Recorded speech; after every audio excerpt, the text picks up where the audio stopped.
And I take you straight to the Senate committee that is interrogating the financial status of Bomet County. Listen in.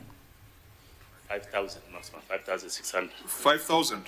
Your wage bill is already at 48%. That's true. So if you double the number of employees, everything that comes to Bomet will go to salaries. Establishment before was over 10,000. So we are, in order to bring it down to around 5,000. It doesn't mean we'll fill all those positions. Okay, let's come back to what's... Chair, I'd like to make a comment as I go about the issue before you give your recommendations on the variances on the payroll. It is true that what we should take, and probably AOG will agree with me, is that on the 3.5 billion in the financial statements against schedules of 3.515. What we should take, the correct one would be the schedule, the 3.515. So it will look like there's an error in some payments not finding its way to the financial statements or being reclassified in the financial statement to another caption. We would like to look at that. So Governor, it's not alarming because the schedule should be the most correct because it gives you item by item, name by name, who was paid, how much was paid. So if the schedule is summing up to 3.15 and the financial statement is 3.5, clearly the financial statements will not be correct. So we will sit down with the team in Treasury and do a quick I think you should be sitting on this side, not on that side, because you know what the problem is. Why didn't you advise the team preparing the responses to do the right thing?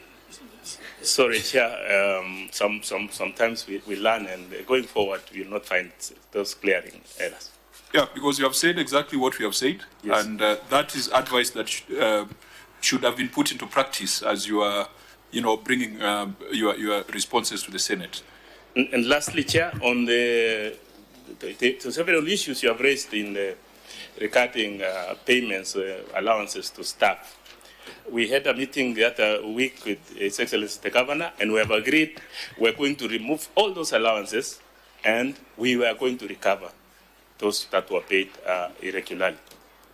Okay, fine. Now let's deal with specific things. We have been dealing with global issues. Let's see how you are dealing with ECD teachers and then casuals. Patrick? Chairman, arising from what that submission by the HR Director, yes, CEO Public Service Board. Yes. He has said that they are going to recover what has been irregularly paid.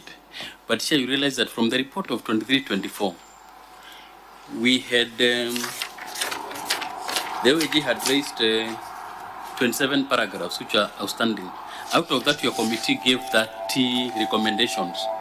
And Chair, the auditors are saying they have circularized those recommendations to the entity, but they don't have a response. So when he says they are going to implement, Chair, maybe your committee can call upon them to respond to the report of 23-24 early enough before we do the report for 24-25. Governor, can you confirm that you received from the Auditor General that matrix on Senate recommendations? We did, Chair, and I think we have a status report on the same. Yes. But the auditor says that you have not acknowledged receipt. I think it's important and formal to do the acknowledgement so that they know that you are working on the recommendations. We will, Chair, because we have the report. Fine. So you guys seem to know what should be done, but you are not doing it. That's a problem. You sound very knowledgeable. You have people who understand what should be done, but the evidence on the paper is different. Let's see how you are treating ECD teachers.